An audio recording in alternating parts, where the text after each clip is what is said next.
Hello everyone, welcome to Techavro. Today in this video, I'm gonna show you how to change font style in your Android phone.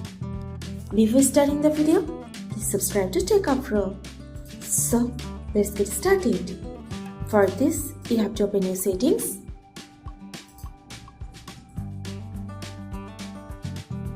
Now scroll down and click on Display and Brightness. Here you'll find font style. Click on this.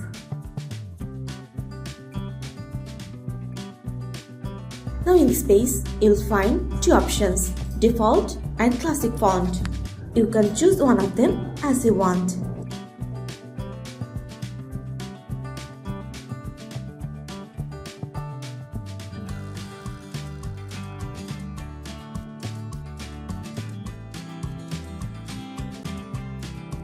That's it. So this is how to change font style in your Android phone. So guys, that's it. You can do this. I think this video is very helpful to you. If it was, then give a thumbs up and hit the subscribe button.